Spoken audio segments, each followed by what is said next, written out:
Sir ಸಿನಿಮಾನ distribution ಮಾಡ್ತಾ ಇರುವಂಥ ಸ್ಟೆಪ್ಪು ನಿಮಗೆ ಹೇಗೆ ಡಿಸೈಡ್ ಮಾಡಿದ್ದು, ಮತ್ತು ಸ್ಪೆಷಲಿ ಮಾರ್ಕ್ಗೆ ಹೇಗೆ ಪ್ಲ್ಯಾನ್ ಆಯಿತು ಅನ್ನುವಂಥದ್ದು ಸರ್ ಸಜೆಷನ್ನು, ಮತ್ತು ಅವರ ಸಿನಿಮಾ ಜರ್ನಿನ ನೀವಿಷ್ಟು ಹತ್ತಿರದಿಂದ ನೋಡ್ಕೊಂಡು ಬಂದಿದ್ದೀರಿ.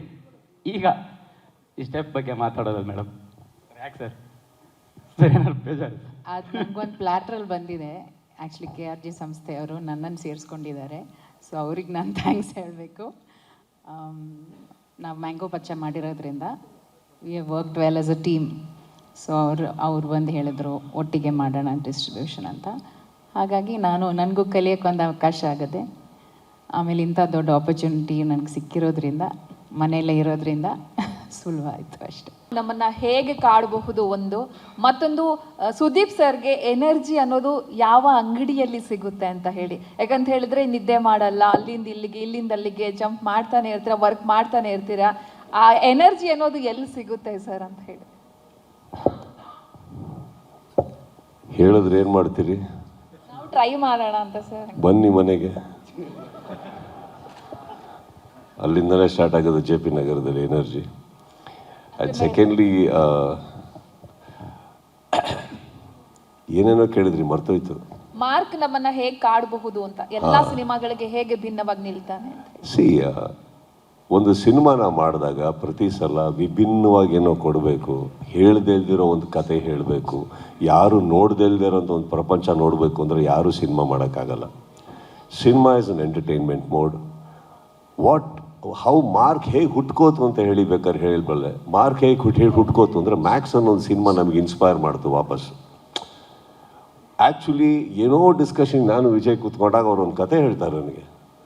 ಆ್ಯಕ್ಚುಲಿ ನನಗೆ ಆ ಕತೆ ಎಷ್ಟು ಲೇಯರ್ಸಲ್ಲಿ ಹೇಳಿದ್ರು ಅಂದರೆ ಇವರು, ನಾನು ಅವಾಗ ಫಸ್ಟ್ ಸುಮ್ಮನೆ ಒಂದು ಆ್ಯಂಬಿಷಿಯಸ್ ಆಗಿ ಅವಾಗ ಮಾತಾಡ್ಬೇಕಾದ್ರೆ ಸರ್ ಇದು ಅದನ್ನೇ ಕಂಟಿನ್ಯೂ ಆಗುತ್ತಾ ಅಂತ. ಆಮೇಲಿಂದ ಹೋಗ್ತಾ ಹೋಗ್ತಾ ನಮಗೆ ಅನಿಸ್ತು it's a very different film, different character arc. ತುಂಬ ಒಂದು ಎನರ್ಜಿ ಪ್ಯಾಕ್ಡ್ ಸಿನಿಮಾ ಅನ್ನಿಸ್ತು. ಆ್ಯಂಡ್ ಎಷ್ಟು ಬೇಗ ಅವ್ರು ಬರ್ಕೊಂಬಂದಿದ್ರು. ಇದರಲ್ಲಿ ನಿಮಗೆ ನಾನು ಹಿಂದಿನ ಅಷ್ಟು ಸಿನಿಮಾಗಳನ್ನ ಕಂಪೇರ್ ಮಾಡ್ಕೊಳಕ್ಕೆ ಹೋದರೆ ನಾನು ಮಾಡದಿಲ್ದಿರೋಂಥ ಒಂದು ಕ್ಯಾರೆಕ್ಟರ್ ಆರ್ಕ್ ಅಂತ ಹೇಳಬಲ್ಲೆ. ನೀವು ಮ್ಯಾಕ್ಸಿಗೆ ಅಂತಲೇ ಕಂಪೇರ್ ಮಾಡೋಕ್ಕೆ ಹೋದರೆ because it's the same team. I think ಇದೊಂದು ಮ್ಯಾಡ್ನೆಸ್ ಪ್ಯಾಕೇಜ್ ಇದು ಸಿನಿಮಾ. ಆ್ಯಂಡ್ ಲೇಯರ್ಸ್ ತುಂಬ ಇದೆ.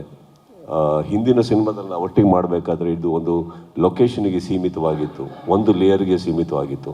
ಇದರಲ್ಲಿ ಬಹಳ ಹಂತದಲ್ಲಿ ಕತೆ ಹೇಳ್ಕೊಂಡೋಗಿದ್ದಾರೆ. ಹೋಗ್ತಾ ಹೋಗ್ತಾ ಅನ್ಫೋಲ್ಡ್ ಜಾಸ್ತಿ ಆಗುತ್ತೆ, ಕ್ಯಾರೆಕ್ಟರ್ಸ್ ಜಾಸ್ತಿ ಇದ್ದಾರೆ, ಟ್ರಾವೆಲಿಂಗ್ ಜಾಸ್ತಿ ಇದೆ, ಟೆಂಪೋ ಜಾಸ್ತಿ ಇದೆ.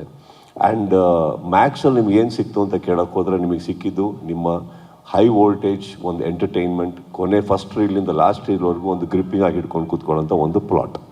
ಅದು ಖಂಡಿತವಾಗ್ಲೂ ತುಂಬ ಚೆನ್ನಾಗಿ ಹೇಳಿದ್ದಾರೆ. ಆ್ಯಂಡ್ ಕತೆ ಹೇಳಿದಾಗಲೂ ನನಗೆ ಈ ಥರ ಒಂದು ಈಗ ನೀವು ಹೇರ್ ಸ್ಟೈಲ್ ನೋಡಿರ್ಬೋದು, ಎಲ್ಲ ಬೇರೆ ಥರ ಮಾಡ್ಕೊಂಡು ಕೂತಿದ್ದೆ ಆ ಸಿನಿಮಾ. ನನ್ನ ತಲೆಗೆ ಫಸ್ಟ್ ಬಂದಿದ್ದೆ ಆ ಥರ ಇರಬೇಕು ಪಾತ್ರ ನೋಡೋದಕ್ಕೆ, ಒಂದು ಮ್ಯಾಡ್ನೆಸ್ ಬೇಕು ಅಂತ. ಹೋಗ್ತಾ ಹೋಯಿತು. ದೆನ್ ಐ ಥಿಂಕ್ ನನಗೆ ಇನ್ಫ್ಯಾಕ್ಟ್ ನಾನು ಕ್ಯಾರೆಕ್ಟರ್ ಏನು ಅಂದ್ಕೊಂಡಿದ್ದೆ ತಲೆಯಲ್ಲಿ ಚಿಕ್ಕದಾಗಿ, ತುಂಬ ಅದನ್ನು ಆ ಗಿಡಕ್ಕೆ ತುಂಬ ನೀರು ಹಾಕಿದ್ದು ಅನೂಪ್ ಅವರ ಸಾಹಿತ್ಯ.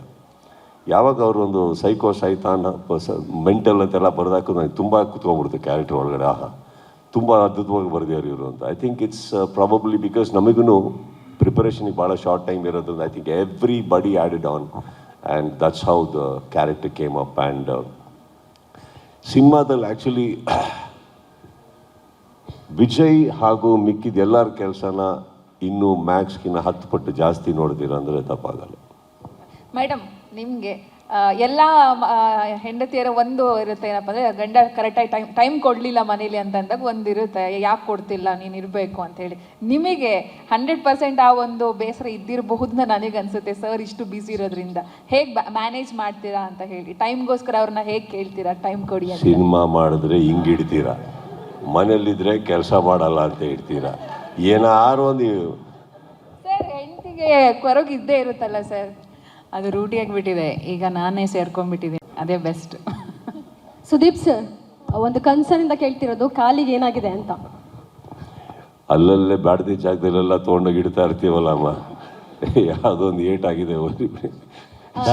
ನಿಮ್ಮ ಈ ಸಿನಿಮಾದಲ್ಲಿ ಇರಬಹುದು, ಜೊತೆಗೆ ನಿಮ್ಮ ಫೀಮೇಲ್ ಫ್ಯಾನ್ಸ್ ತುಂಬಾ ಬೇಜಾರು ಮಾಡ್ತಾ ಇದ್ದೀರಾ ನೀವು. ಯಾಕಂದ್ರೆ ಮ್ಯಾಕ್ಸ್ ಅಲ್ಲೂ ಹೀರೋಯಿನ್ ಅನ್ನೋಂಥದ್ದು ಇರಲಿಲ್ಲ, ಈ ಸಿನಿಮಾದಲ್ಲೂ ಇಲ್ಲ, ಒಂದು ರೊಮ್ಯಾಂಟಿಕ್ ಮೆಲೋಡಿ ಅನ್ನೋಂಥದ್ದು ಏನಾದ್ರು ಕೊಡ್ತೀರಾ? ಪ್ರಿಯಾ ಮೇಡಮ್ ಏನಾದ್ರು ಏನಾದ್ರು ಕಂಡೀಷನ್ ನೋಡಿ ಎಷ್ಟು ನೆಮ್ಮದಿಯಾಗಿ ಕಾಣ್ತಾ ಇದ್ದೀನಿ, ಆರಾಮಾಗಿದ್ದೀವಿ. ಇನ್ನೊಂದು ನನಗೆ ಭಾಳ ಖುಷಿಯಾಗಿದೆ ಏನಂದರೆ, ಇವತ್ತಿನ ಸ್ಪೀಚಲ್ಲಿ ಅದ್ಭುತವಾದಂಥ ನನಗೆ ಗೊತ್ತಿರೋಂಗೆ ಸ್ಪೀಚ್ ಕೊಟ್ಟಿದ್ದು ನಮ್ಮ ಸಿಂಪಲ್. ಎಲ್ಲಪ್ಪ ಇದೆಯಾ ಹೊರಗಡೆ ಹೋಗ್ಯಾರು. ನಾನು ಅವ್ರದ್ದು ಪರ್ಸ್ಪೆಕ್ಟಿವೇ ಅರ್ಥನೇ ಮಾಡ್ಕೊಂಡಿರಲ್ಲ. ನನಗೆ ಎಲ್ಲರೂ ಮೇಕಪ್ ಹಾಕಿ ಚೆನ್ನಾಗಿ ಕಾಣ್ತಾರೆ, ಅದರಲ್ಲಿ ಮುಖಕ್ಕೆ ಹಾಕೊಂಡಿರೋದು ಮಸಿ ಬಳ್ಕೊಂಡಾಗ್ಲೂ ಚೆನ್ನಾಗಿ ಕಾಣೋದು ನೀವೇ ಅಂತ. ಇವಾಗ ನನಗೆ ನೀವು ಹೇಳಿದ್ದಕ್ಕೆ ಉತ್ತರ ಸಿಗ್ತಾ ಇದೆ. ಅದನ್ನೆಲ್ಲ ಆ ಥರ ಹಾಕೊಂಡ್ಮೇಲೆ ಪಕ್ಕದಲ್ಲಿ ಯಾವ ಹೀರೋಯಿನು ಬರಲ್ಲಮ್ಮ. ಅವರಿಗೂ ಒಂದು ಆಸೆ ಇರುತ್ತೆ, ಹೀರೋ ಚೆನ್ನಾಗಿರಬೇಕು, ಮೇಕಪ್ ಹಾಕೊಂಡು ಗ್ಲಾಮರ್ ಆಗಿರಬೇಕು ಅಂತ. ಇಲ್ಲಿ ನಮ್ಗೆ ಈ ಪತ್ರಿಕೆಲ್ಲ ಎಸ್ಪೆಷಲಿ ವಿಜಯ್ ಇವ್ರು ಬರೆಯೋ ಕತೆಗಳಂಗಿದೆ. ಸ್ತ್ರೀ ದೋಷ ಏನಾದರೂ ಇದೆಯಾ ಸರ್? ಏನಮ್ಮ ಸ್ತ್ರೀ ದೋಷ? ಸ್ತ್ರೀ ದೋಷ ನನಗೆ ಅಟ್ಲೀಸ್ಟ್ ಗೊತ್ತಿರೋ ಹಾಗೆ ಈ ಲೈಫಲ್ಲಿ ಇಲ್ಲಮ್ಮ. ನೋಡಿ, ನೀವೇ ಬರೀ ಸ್ತ್ರೀಗಳೇ ಪ್ರಶ್ನೆ ಕೇಳ್ತೀರಿ, ಸ್ತ್ರೀಗಳೇ ನಗ್ತೀರಿ ಅಂದ್ಮೇಲೆ ನನಗೆ ಆ ದೋಷ ಇವತ್ತವರೆಗೆ ತಟ್ಟಿಲ್ಲ. ಸರ್ ಏನಮ್ಮ? ನಿಮ್ಮ ಪಕ್ಕ ಅದು ನಿಮ್ಮ ಕಣ್ಣಿಗೂ ಕಾಣ್ಬಿಟ್ಟು ಈ ಪ್ರಶ್ನೆ ಕೇಳ್ತಾ ಇದ್ದೀರಾ ಅಂದ್ಮೇಲೆ ಉತ್ತರ ಕೊಡ್ಲೇಬೇಕೆ ನಾನು? ಕರೆಕ್ಟೇ. ಇನ್ನು ಸರ್, ಯಾವುದೇ ಸಿನಿಮಾ ಸ್ಟಾರ್ಟ್ ಆಗೋಕ್ಕೂ ಮೊದಲು ಧೂಮಪಾನ ಆರೋಗ್ಯಕ್ಕೆ ಹಾನಿಕರ ಅನ್ನೋಂಥದ್ದು ಒಂದು ಕಾಷನ್ ಇರುತ್ತೆ. ನೀವು ಟ್ರೈಲರ್ನಲ್ಲಿ ಒಂದು ಸಂದೇಶ ಕೊಟ್ಟಿದ್ದೀರಾ, ದಮ್ ಹೊಡೆಯೋದು ಕಡಿಮೆ ಮಾಡಬೇಕು ಅನ್ನೋಂಥದ್ದು. ಫ್ಯಾನ್ಸ್ಗೆ ಸಂದೇಶ ಕೊಟ್ಟಿರೋದು ಜೊತೆಗೆ ಕಮ್ಮಿ ಮಾಡಿ ಅಂತ ಹೇಳಿದ್ದೀನಿ, ಬಿಡಿ ಅಂತ ಹೇಳಿಲ್ಲ. ಸಿನಿಮಾದಲ್ಲಿ ಏನಾದರೂ ನಿಜವಾಗ್ಲೂ ನೀವು ಸ್ಮೋಕ್ ಮಾಡಿದ್ದೀರಾ ಸರ್? ಏನು? ಸಿನಿಮಾದಲ್ಲಿ ನಿಜವಾಗ್ಲೂ ಸ್ಮೋಕ್ ಮಾಡಿದ್ದೀರಾ? ಅವಶ್ಯಕತೆ ಬಂದಾಗ ಮಾಡಿದ್ದೀವಿ, ಇಲ್ಲಾಂದ್ರೆ ನಾರ್ಮಲ್ ಆಗಿ ನಾನು ಸುಮಾರು ವರ್ಷಗಳಾಯ್ತು ಬಿಟ್ಟು. ಸ್ವಾದಿಷ್ಟತೆಯ ಸ್ವಾದ, ತಾಜಾತನದ ಆಹ್ಲಾದ, ಉತ್ತಮ ಆರೋಗ್ಯ ಮತ್ತು ಹೆಚ್ಚಿನ ರೋಗ ನಿರೋಧಕ ಶಕ್ತಿಯ ವೃದ್ಧಿಗೆ ಈಗ ನಿಮಗೆ ಸಿಗುತ್ತಿದೆ ಉತ್ತಮ ಗುಣಮಟ್ಟದ ಪೌಷ್ಟಿಕಾಂಶ Shri Vaidik millet health mix. ಇದು ಸಿರಿಧಾನ್ಯಗಳ ಸಂಪತ್ತು.